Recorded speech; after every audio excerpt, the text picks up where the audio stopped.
Hey, business animals, it's Kim here. Today's interviewee is Julie Cortes, and Julie is one of the most amazing individuals you will ever want to meet in mindset and mindset shifts. She has been a freelancer and an entrepreneur for a lot of years, and she has some great things to share with us today about how to get our mindset really on straight to be successful, and not just successful out into the world, but personally successful within ourselves, making owning a business much more joyful and manageable for us and for our clients and our families and everyone in our personal ecosystem. When you listen today to the interview, I'd love for you to take away Julie's big 3 points from this interview. One, that you need to train yourself as an entrepreneur. There are some things that you need to put into place to protect yourself and the way you do business. The second one is that you need to train your clients. Your clients need to know how to do business with you. You know that old adage of you teach people how to treat you? That really makes a difference here. So listen for that as well. And then finally, you need to train your friends and family. If you are a solopreneur or you work from home, and actually just anyone who owns a small business, many times our friends and family can impose things upon us because they don't always look at us as real businesses. The truth is we are, and we need to train our friends and family how to treat us. And Julie does a really good job of giving you some great takeaways that you can institute in your own life in order to apply those big 3 principles. Have fun listening to the interview. Welcome to the Business Animal Podcast. Saddle up for a gallop to the top of the animal industry, where you'll learn how to tame your wild business beast with tips, techniques, and tools that will take overwhelm to obedience school and have you wagging your tail with joy. And now your hosts, Kim Beer and Cara Taylor Swift. Hey there, business animals. It's Kim with Be More Business. And Cara Taylor Swift with Fast Horse Photography. And today we're going to talk about setting boundaries as a small business owner and a solopreneur. And we have a very special guest with us. Her name is Julie Cortes. I met Julie at a SCORE presentation. She's one of my fellow SCORE instructors. So she teaches about being a solopreneur with SCORE, and also she has some other really cool stuff. So I'm going to read her bio here real quick. Julie Cortes has learned the best tips and tricks for getting ahead as a solopreneur. She is the founder of the Freelance Exchange, a professional trade organization that offers continuing education, mentorship, networking, social, and promotional opportunities to those who are self-employed in the advertising and marketing industry, as well as a free resource for businesses and agencies to easily find the talent that they need. Cortes created her own course, Freelancing 101, and teaches as an adjunct professor at the world-renowned Kansas City Art Institute. Recognized with awards dozens of times over for her work, leadership, volunteerism, and community involvement, this freelance rock star, who is badass, by the way, is regularly sought out for media interviews both locally and nationally. She brings the same savvy advice, best practices, and industry standards to individuals and groups through coaching and public speaking. Yeah, welcome, Julie. Welcome. Thanks so much for having me. Yeah, tell me a little bit about the Freelance Exchange, because that's been a big part of your life and your mission in life. Yeah, so I was about 5 years into my solo career, and I just kind of looked around and I was like, I've got lots of challenges. I bet my fellow freelancers do as well. Why don't we get together and figure this out? And what started as a simple meetup with 20 people soon exploded into this beautiful community, or collective, if you will, of self-employed advertising and marketing individuals who came together for continuing education, mentorship, networking, social and promotional opportunities, what have you. And it just kind of blew up overnight. We've been doing it for 18 years now, believe it or not. Wow. Wow, congratulations. Thank you. Yeah, it's been going really strong, and I'm now trying to find the time and the energy to take it to other cities. But it's been going really well, both for the freelancers as well as the companies who use them, because it provides this awesome, easy-to-use resource to find freelance talent. Great. And yeah, and that's something we definitely want to pass along to our listeners, is that there is this pool of freelancers out there that they can draw upon when they need help with marketing or they need help with design. Talk to me for just a moment about what you see as a freelancer or solopreneur. Kind of how do you define that? I actually had to look that up this morning just by default because somebody's like, I'm not a freelancer, I'm a sole proprietor, I'm a business owner, and I'm like, and so am I, right? Yeah. There's so much for semantics here, but the actual definition is somebody who works with a multitude of clients and not one employer. So whatever you call it, it is what it is. Right? Somebody who works for themselves, somebody who doesn't have a boss. Well, you do, it's yourself, but that's a whole nother story, which I'm sure we'll get into later. But somebody who works for themselves, sets their own hours, gets to decide who they work with, on what they work, where they work, what they wear to work, like so many awesome benefits. I think a lot of the folks that are our listeners, the animal-based business owners out there probably would define themselves that way as well. I mean, they're working for themselves or they're working for a lot of different people. So that's pretty incredible. What motivated you originally to become a freelancer? Like what spurred you to become an entrepreneur? I lost my job. Truth be told.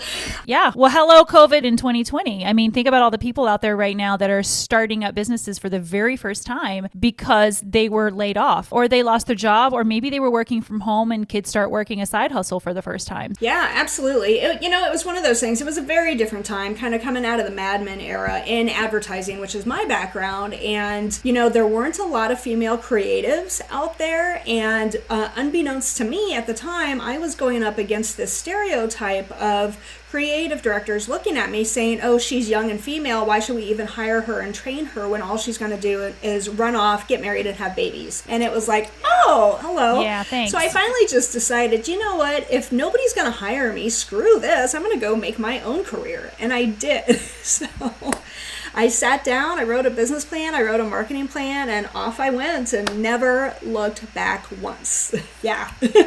That's awesome. That is awesome. And Julie is a very talented copywriter. That's kind of where you went when you decided to freelance, right? Was into copywriting. Sure. I went to school for advertising. I got my degree in journalism with an emphasis in advertising. I've always been really good at writing, communicating, speaking, those kind of things. And so it was just a natural path for me. And I got out of school and I was working on the corporate side of things first for a corporate marketing department.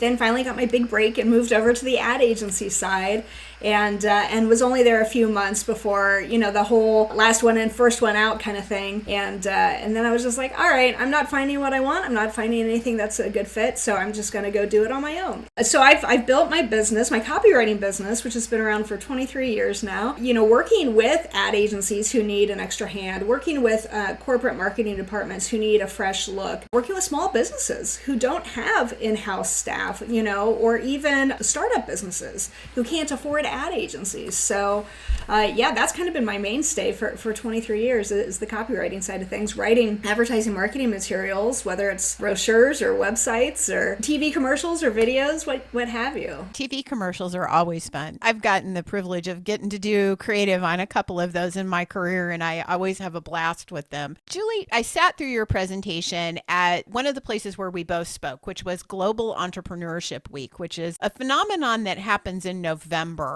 And Kansas City, where both Julie and I live, it was very involved in Global Entrepreneurship Week, but it's everywhere. So for those of you who are small business owners, I encourage you to seek that out. But in your presentation, I sat and listened to you, and I have been in business for myself for going on 30 years now. And I learned things in your presentation about how to better conduct myself, even being a solopreneur with a lot of experience. And that's what we would really love for you to share today. What are some tips that people can use to set good boundaries and to show up as professionals for their business? So I'm going to let you launch into some good advice around that. Sure. So what you probably remember from that presentation, and this has kind of been my shtick all along the way, is like there's a 3-step training process that essentially goes into play. You've got to first train yourself, then you train your clients, and then last but not least, you cannot forget, you've got to train your family and friends. And so the biggest part of this whole equation is training yourself, because you can't train anybody else if you're not trained.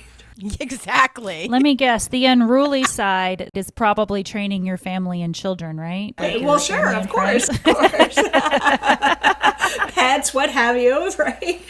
But you've got to be able to come up with these rules and policies and whatnot that you adhere to. You have to believe them first before you ask anybody else to do the same thing. So the biggest component, like I said, is the train yourself part.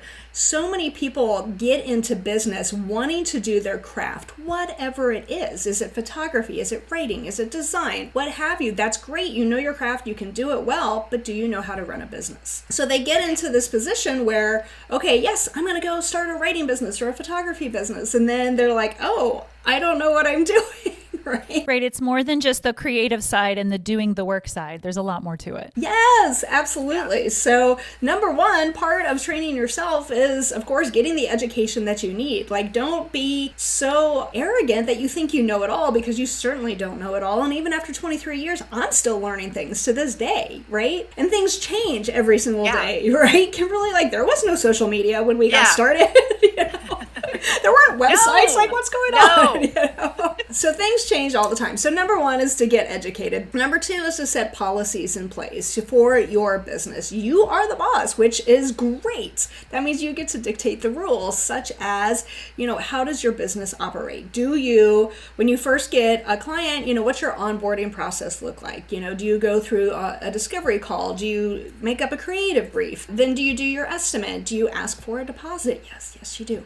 And then what does payment terms look like? You know, do you have them sign a contract? Once you get your deposit, then is payment complete or due 30 days after you send the invoice? What happens if they don't pay on time? What happens if they don't pay at all? Because unfortunately, it does happen. And so we have to be prepared for that, right? So you go through this whole training process of setting up these policies for yourself. And you essentially have to become a badass about it, because if nobody's going to enforce the rules, then you're going to be like walked all over. No, it's so true that professionalizing your business is huge. And I think sometimes, especially if you're in a creative field or in an animal field, perhaps, where you're working from your barn, like, I think it's really easy to get caught up in the idea of doing the work of what you want to do, like that, the fun side of it to some extent, like working with the animals or working on your creative side of it. But you forget that you have to professionalize it as well, you know, really bringing that business side of it in. And I think that, unfortunately, for a lot of new business owners, comes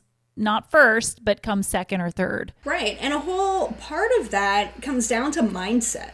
You know, you've got to be in the right mindset in order to have a successful business. And there's this saying that goes, you know, treat your business like a business, not like a hobby. And so we have to wrap our heads around that concept and stay true to that day in and day out. That means even getting up out of bed and going to work on the days that you don't feel like going to work. You still have a job to do. Right? That means going to work and being in your office, working on your business, if not in your business. Even on the days where you have no paid work coming in the door, there's always work to be done, right? So you've got to get yourself in that mindset. And I realize it's difficult, especially for the people who are just starting out, perhaps maybe who just lost their jobs, or they're struggling with the pandemic, you know, and rebounding from that. I get that there's this whole like depression component to it. I get that motivation may be lacking, but you know, who's going to be your biggest cheerleader? It's got to be you, right? It's got to be you. And so, you know, I have found over the years just certain tips and tricks that really help me when it comes to mindset, such as setting office hours for myself. Quite honestly, I know that I'm supposed to be either working on my business or in my business between the hours of 9 to 5. So that means even if there's no work to be done, paid work, again, there's always work to be done, but even if there's no paid work coming in the door, I know I could be working on new business development. I could be working on self-promotion. I could be cleaning up my desktop, right? Or whether that's my physical desktop or the desktop on my computer, there's always something to be done. I could be getting caught up on financial matters or prepping for taxes. Today's tax day, right? Yeah.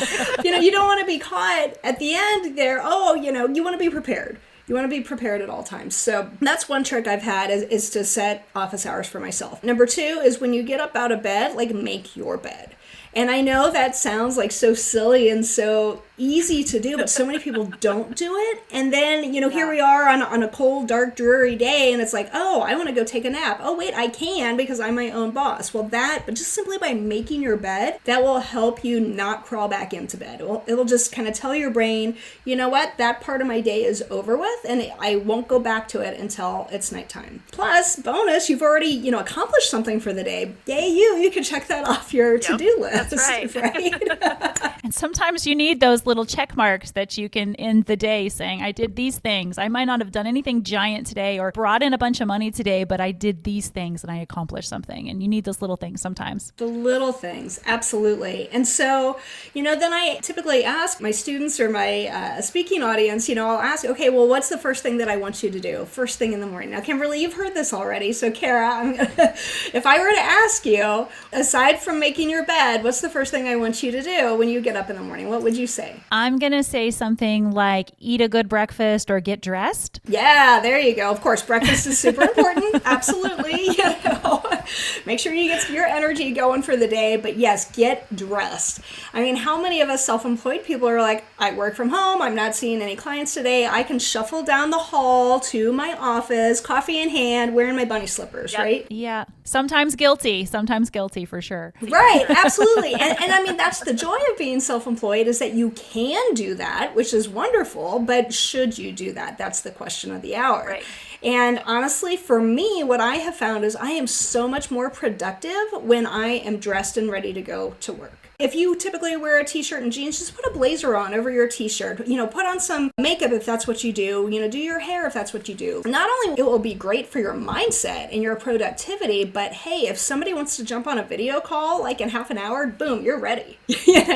You're ready to go. So, I feel like that's super helpful. Or if somebody wants to meet in person once we get out of this pandemic and we can meet in person. Hey, can you meet me this afternoon?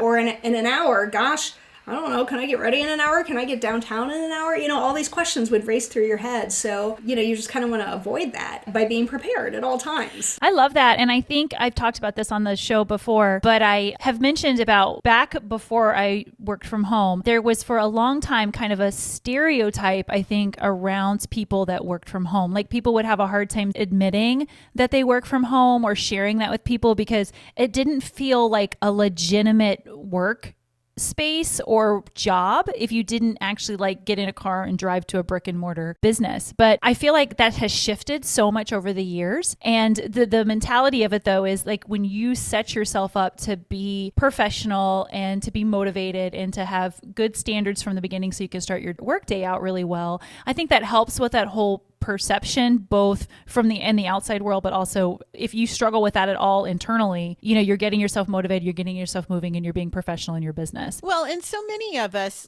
a lot of small business owners suffer from imposter syndrome, where they sometimes don't feel like they're the person that's professional. And a lot of times the small business is going up against somebody who's a bigger business and maybe has a little bit more or power, it might seem like. And the crazy part is, and I learned this the hard way in my own business, is if I get up and I dress, even if it's just nice, clean jeans and a nice top, and put on makeup and make sure my hair is brushed, I am just much more professional and I don't feel like an imposter. I feel like I belong in my office and I belong in my business. And that's a big deal when you're a solopreneur or a small business owner. So yeah, I totally agree with this tip. I don't make my bed. I'm going to be honest. I'm a horrible bed maker, but I do get up and clean my butt up every morning and make sure I look nice to come into my office. I may not be professional, go downtown ready, but I am ready to meet my animal-based business owners because this is what they'd expect, right? Right. So, yeah. To be fair, I don't throw all the fancy throw pillows on my bed or anything like that. I just pull the covers up, and to me, that's good, And plus, it keeps my dog off of my pillow, so. There you go. But Karen, you brought up an excellent point about working from home, and another tip I would bring up would be, have a dedicated office space, a dedicated workspace. Again, when people first get started out, so many of them just take their laptop and will go lounge anywhere they can. plan that seems comfy. Here's a comfy chair, here's my bed, here's the couch, whatever, which is great. Yes, you have the flexibility to do that, but will you be as productive compared to if you were sitting in an office at your desk, sitting upright? Chances are you won't. So I think that's an excellent point. Have a dedicated office space, even if it's a kitchen table or a dining room table. Just have some place where you can go and sit upright to start your day. Absolutely. That makes a lot of sense. And I don't know, Kim, you have an office, don't you? You always are in the same spot. I do. Yeah, I have a dedicated room. Yeah. Yeah. So I have a studio space it's in my house, but it has a separate entrance and separate bathroom, and I can close the door and get away. But one of the things that I hope we're not moving into too quickly, but one of the things I'd like to ask you and talk to you about is I struggle a lot with setting boundaries in my business. And part of that is with just in general, my personality is such that I'm kind of a people pleaser. And if someone messages me in off hours, my goal is like to get to them as soon as possible. And I have had to struggle with that a little bit. But the other side is the fact that my office, my studio is in my home. And I have a 7, almost 8-year-old.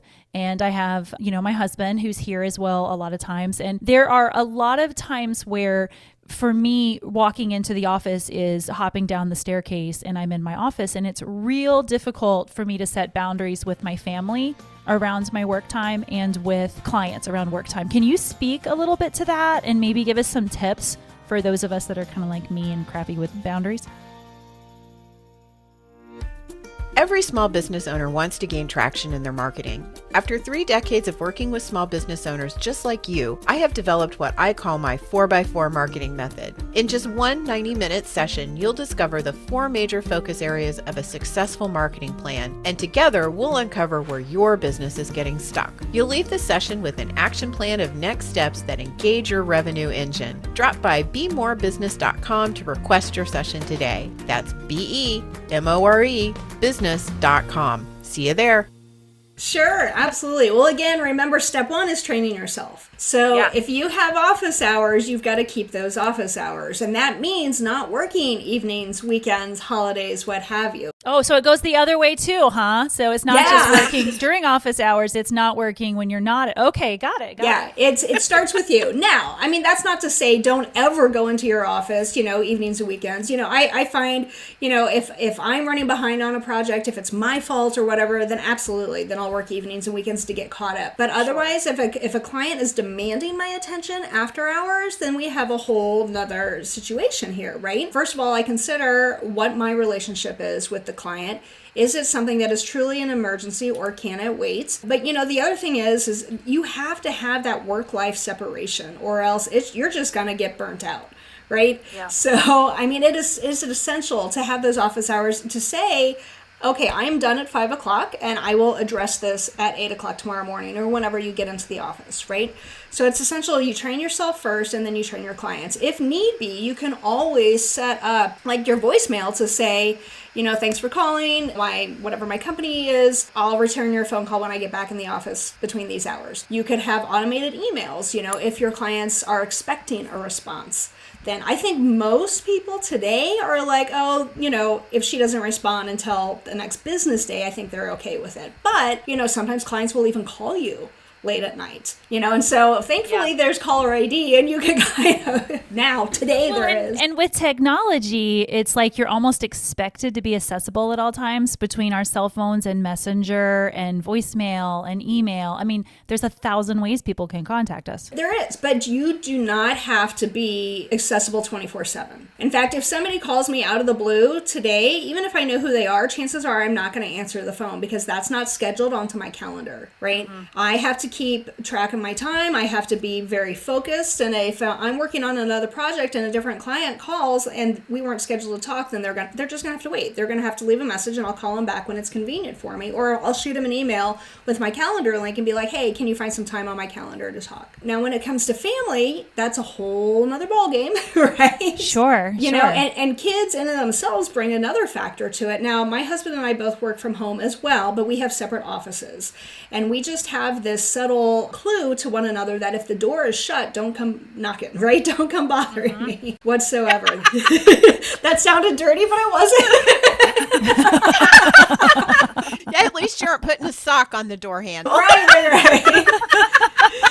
Right. Some people have been known to put little do not disturb signs, like from the hotels. They put them on the outside of the door. Even just a little sticky note, hey, mom's busy, come back and deal with me later. So I think the spouse or a partner or roommate would probably be easier to train than a young one. Absolutely. Sure. If it's as simple as closing the door to keep kids or pets or, significant others out, then you can certainly try that. Now, with real little ones, I understand they can't read, they don't understand, Yeah. So, what can you do? Can you schedule time for yourself to work, based upon their schedules, when they're at school or when they're napping, right? Or can you bring in help for, go send them to daycare, or bring in a nanny or your next door neighbor who can come, watch the kids for a while. You've got to train yourself first that you do have to work. And, if they're old enough to understand, hey, listen, mommy's got to work for the next couple hours, so you go busy yourself, do your homework, go watch cartoons, whatever it is that can distract them,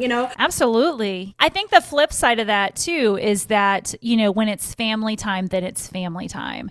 And, I had a rough weekend this weekend. I worked and I worked and I worked after working a full 5 days. And then, I shot all weekend, and then I had clients this weekend. And so it was a really long weekend. So I think for me, it's like the flip side has to be just as important as setting the off time boundaries, with the clients. And then that's my family's time. And I need to protect that as hard as I protect the work hour time. So I think for listeners at home, those boundaries are important, and you don't have to answer the phone, and, and you got to protect both sides of that time. They're both valuable. Yeah. And it's just like when you go to take a vacation, how many of us self-employed folks are guilty of taking our laptops with us, answering emails, answering phone calls, right? But we deserve that vacation time. Why should we not get that? Whereas if we had a full-time job, it would be the same thing. I am guilty of taking my laptop with me, but try as I might, I try and only check my email maybe once a day, when I'm on vacation. I really try and have that work-life separation. So along the same lines, and Kim, I know you probably want to get in here at some point, but I have a lot of questions. So the other question. Go ahead. Well, I think, so you guys are going to probably all think I need to have some kind of like business counseling after this, but this question, it comes up a lot because I've been in rooms with other photographers, when we're having these conversations, and someone will get an inquiry and there's this urgency to respond, like to stop everything you're doing and respond as soon as possible, because there's this fear of losing the business. Because, in the photography world, for example, there's a lot of us out there, and you can Google 5 names and then go down the list and leave messages for everybody. And sometimes it feels like the first person to get back is the one that's going to get the job, right? So do you have any advice to kind of quell some of that? Sure. I would set some sort of deadline for yourself, whatever industry you're in, whatever seems appropriate, will you respond to absolutely everything within 2 hours, within 5 hours, within 24 hours, whatever it is, that's up to you. Now, if you're worried about not getting a particular project because you're afraid that the client is going to just go with the first person who responds, then the client isn't doing their due diligence. They're not interviewing several people. They're not looking at different candidates. Probably not a great choice for you anyway, right? Probably not a great fit. 100%. It's just like those clients, here in the advertising world, they'll go to Fiverr or Upwork or something like that, and they're just looking for the lowest bidder.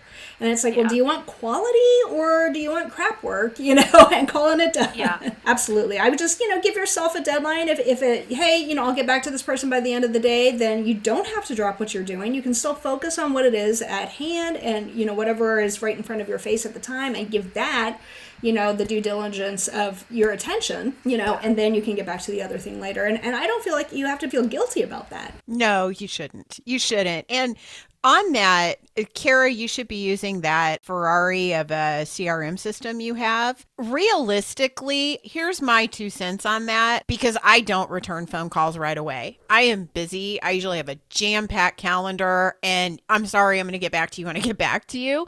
But I do like to set expectations, and I will tell people, like, if you send me an automated message on Facebook, it generally says, I don't always check this. If you need immediate assistance, here's my phone number. Here's this. Here's my calendaring link so you can grab an appointment with me. But using automations to set expectations with people, I think that's only fair from a business owner's perspective. I think it's fair to your clients to say, hey, I return phone calls during this time and this time.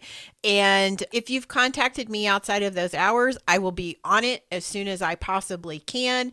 I want your business. And I think from a consumer perspective, I appreciate businesses who do that. And I'll tell you, I carry that further. I abide by something Julie recommends, which I think is important. I'm pretty sure she's going to talk about it, which is having a contract with my regular customers and written into, and I don't call it a contract, I call it a letter of agreement because I think that's more palatable. I don't even make them sign it. I just want them to go over it point by point. And in that letter of agreement, it says, my office hours are blah, da, da to blah, da, da on these specific days. If you contact me outside those hours, I will respond to you during those hours.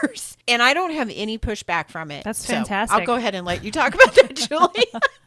I went ahead and stole part of the thing. That's all Yeah, right. No, yeah. I'm absolutely 100% on board here. I love contracts. I know they're scary at first, both for the self-employed individual as well as the client who's signing it. But at the end of the day, again, you got to train yourself first. Like, this is business. It's nothing personal. Contracts are so essential, and they help define expectations for both parties. So if you position it as, hey, listen, this is a win-win for both of us.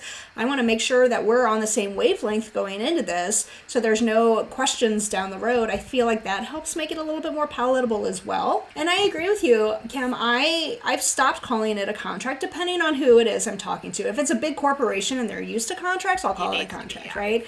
But if it's a smaller business that would be like, ooh, scary, legal document, then I call it a working agreement. And I feel like that works just as well. But I do make them sign it. My attorney taught me well. It essentially just states everything, that's going to happen with the project, what the expectations are, what the deadlines are. And then for me, what's most important is payment terms, because for whatever reason, people seem to think that they can get away with either not paying the self-employed or not paying them on time. Pardon my French, but that's just BS, We are service providers. It's no different than if, you're paying your utility bill, or your electricity bill, whatever, that comes in your Visa bill. Like, we have standards. So again, you train yourself when are your payments due. Standard policy, I would say, is 30 days, right? 30 days after receiving an invoice. Some people do 15, some people do 45, whatever it is. Just make sure you have some sort of policy. And then you have to dictate what will happen if they don't pay on time. So like legally, we are entitled to charge a late fee every 30 days that payment is not paid. However, it's not a lot, and we can't make up the rules on this. So at least here in Kansas and Missouri, I think it's nationwide anyway in the United States, but we are legally entitled to charge a 1.5% late fee every 30 days. So like I said, wow. It's not a lot, but it's the principle of it. And of course, not everybody's going to pay it, but then you can decide if you want to work with them again in the future. Right? Do they respect you enough to pay on time? In my industry, on the advertising side, there are ad agencies out there who are like, oh, we're not going to pay you until we get paid by our client. And it's like, no, that's not how it works. I'm not a financial lending institution, right? You're going to pay me when my invoice is due. Full stop. Yeah. Your equine-based business has unique needs. It's your job to tell the story of your horse brand. You know what you want to say, but creating or finding powerful storytelling images that grab the attention of your ideal client can be a challenge, especially when you're busy running your business. That's why equine industry business leaders turn to Fast Horse Photography and a library featuring thousands of searchable images available for businesses just like yours. And guess what? 100% of those images are horse-related. Now, finding the right horse images for your website, social media, and all your other needs is easier than ever. Find the perfect images for your equine business right now at fasthorsephotography.com. That's fasthorsephotography.com. Even though we're talking a lot in these instances, the examples that we're giving are marketing and advertising type businesses that work by a project, or like photography that work by a project. This same principle applies to you if you're a dog groomer. It applies to you if you're an animal massage therapist. It applies to you if you're a horse trainer in particular. It applies to you no matter what. You need to have a document in writing that sets expectations for you for your client, what they're going to do, what you're going to do, and the ramifications if those things are not done, so that people go into that business relationship with a very clear-cut path that they're going to walk down. Trust me on this. You will, because I skirt this every once in a while because I'm that people pleaser like Cara, who's like, oh, I want to do the project and we're going to do it really quick and I'm not going to bother with the letter of agreement. Don't be me. Every single time. If you do that, even if it's just part of your, like you have a new client for your chiropractic business where you're working on horses, go over with them. This is what I'm going to do. This is what I expect. I expect payment to be rendered before the service or immediately after. These are the payment methods that we take. Chiropractic is something that requires some routine adjustments. This is what I recommend for your animal, on and on. And then no one can come back and claim that you didn't tell them or, and hand them a printed document. It's not expensive to print those off. Okay, off my high horse now. Off my soapbox. No pun intended. But my high horse has good chiropractic. Cara, did you have something you wanted to ask? No, I'm just loving this. You guys just keep rolling with it. I'm loving it. I mean, it's all stuff that's on the forefront of my mind all the time. So I'm loving this. Good. Yeah, contracts are super essential. But again, so are having those policies in place, such as, charging a late fee, charging deposits. What happens if somebody wants you to drop what you're doing and rush their project, wants you to do a rush project, right? I charge a rush fee. Typically, it's time and a half if I'm charging hourly, or it's double the estimate if I'm charging by the project. And my personal policy is if somebody wants me to work same day, overnight, over a weekend, or over a holiday, I charge that rush fee. Most of the time when clients come to me with a rush project, I have that saying in my head of what is it? The lack of preparation on your behalf does not constitute an emergency on mine. Right? And again, yep. I have my office hours in place. I work until 5 o'clock, and then anything after that, if you are going to demand my time, demand my attention during my personal time when I could be spending it with friends, family, what have you, then I'm going to charge you extra, right? That's just the way it goes. Yep. And, unfortunately, clients don't always understand this, and, they're welcome to go elsewhere. Absolutely. So again, it's just one of those things that, you train yourself first, then you train your clients, you put it in writing, and then there's no questions down the road. And if you set good expectations, you don't run into problems, and you can go have a joyful life and know that the people you're serving respect you and appreciate you and are getting the full piece of you. Because I don't know about you, but when a client eats into my personal time, I don't have 100% of me showing up. Creatively, as a creative, I just don't have as much of me showing up if I feel like I'm being put upon to do something outside of hours.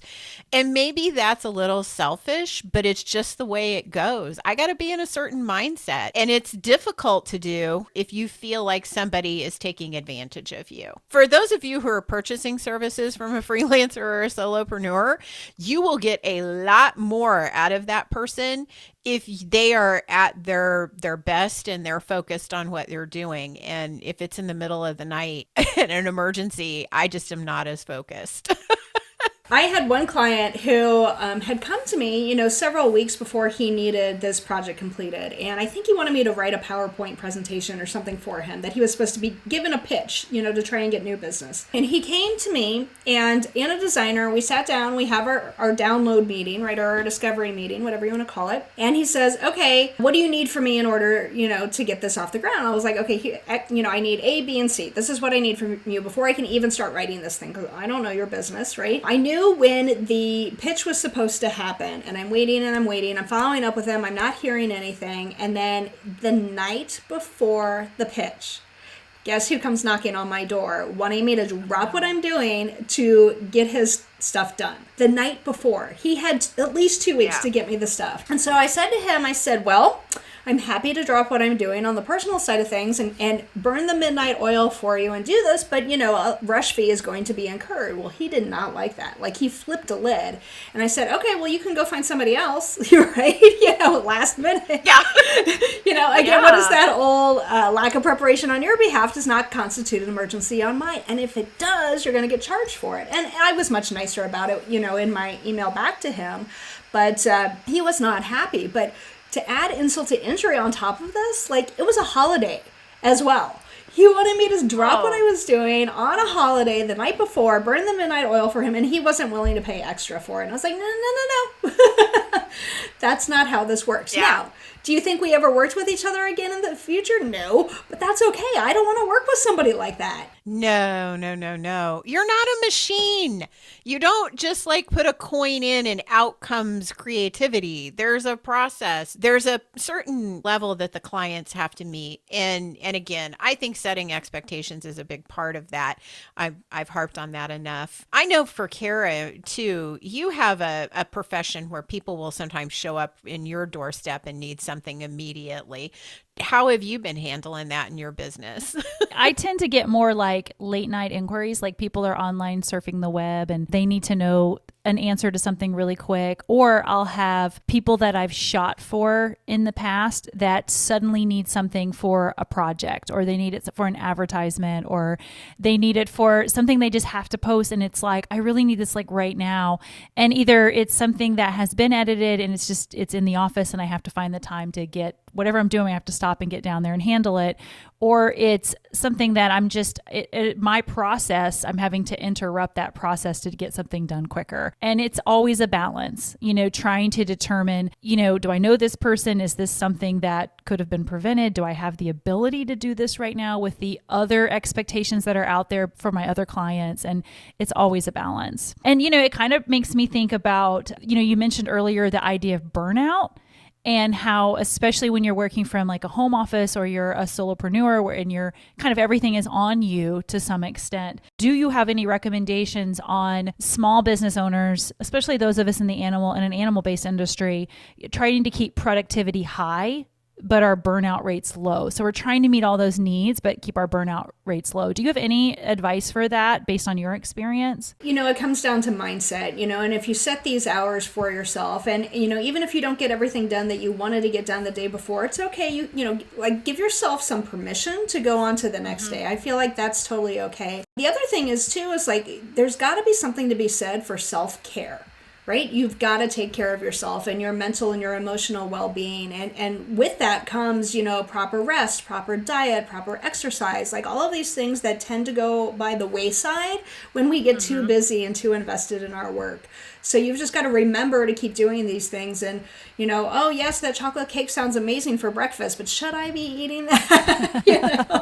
But, for me, I realize what I'm going to say is like the last thing people want to hear. But for me, exercise has turned everything around. Physical activity has done me so much good, not only, from a physical appearance point of view, but like internally as well. My cholesterol has gone down, my blood pressure has gone down. Like there's so many excellent benefits to just simple cardio exercise. And then on top of that, I feel like I can handle stress so much better. I feel like I don't get as irritated or frustrated anymore. And quite honestly, if there was any cloud of depression, hanging on in my brain here, like just doing some cardio activity, it totally releases that. Like, you get these endorphins, the feel good chemicals, right? And you're like, whoa. So if you can set aside some time to do that and make it a priority, I feel like you're just going to be miles above the rest. I think that's probably one of the biggest things is making it a priority piece, like adding it to your to-do list, like as a serious part of it. Because I think the first thing that happens when you have a to-do list a mile long is the first things that go are the components around self-care most of the time. And I'm definitely, like Kim can tell you, I'm always the one that's like, oh, self-care, or, the foo-foo things, to being successful. But I'm always the first one to be like, I can deal with that later. But the truth is that self-care, I think you're absolutely on target with that. Absolutely, 100%. Even if it's keeping a journal, or meditating or yoga or praying or walking your dogs, like whatever brings you peace and comfort and gets you away from that working mindset, I feel like that's just going to help, corral things in for you and help you be better balanced and better focused in the long run. And for animal-based business owners, many times you get into this profession because you're very passionate about animals, right? They're your safe space. They're the thing in your life that is always there for you. They're your antidepressant in many cases. And then you get into a business where you're so focused on what you're doing. Maybe you're a horse trainer or a massage therapist. I'll go with the horse trainer example. Like horse trainers, then they're riding clients' horses, and then all of a sudden what they loved and their escape now has become their business. And I know this happens to artists too. It happened to me as an artist. Now you have your profession and your escape are kind of all mixed and mingled in together, and you forget how to love what you do. And that is a form of self-care. You know, as a horse trainer, if you want to just go on a trail ride on your own private horse and gawk at birds, go ahead. I mean, you've got to take time for yourself. And sometimes that means something that may look like you're working, but you do it with a different mindset that you're just out there to have fun. And it's that for me as an artist, that came out as in I need to be able to create art that's just for me. And I have this weird thing. I photograph skulls and flowers together. I absolutely love it. It has absolutely no value to anyone but me. And you know what? That's okay. I'm good with that. That's self-care, baby. This is self-care. Julie, why don't you give us a little bit, like, where can people, if they want to learn more or find out more about you, where can they find out more about you? Sure. Well, you can go to my website at juliecortes.com. That's Cortez with an S at the end, as in Sam. And I'm on all the social media at KC Copy Diva. I tend to put out a lot of free tips on self-employment on Instagram, on Twitter, even on my Facebook business page. So yeah, oh, and I have a YouTube channel as well. So come find me, Julie Cortes, Freelance Rockstar on YouTube, and get all the goodies there. Nice. She's got a great blog too. Nice. So if you're on her website, Yeah. stop by the blog and look at some of the great articles that she has. I highly recommend them. I've enjoyed picking through several of them. Thank you. Nice. Julie, thank you so much for being a guest with us today. We have learned a lot, and I know that there's probably a lot more that we can cover around this subject, but I think it's so important for us as small business owners to be conscientious about how we walk through the world as small business owners. And thank you so much for your wisdom today. Sure thing. Thanks for having me. Thanks for listening to this episode of The Business Animal. Be sure to subscribe so you never miss an episode. And if you learned something today, leave us a review.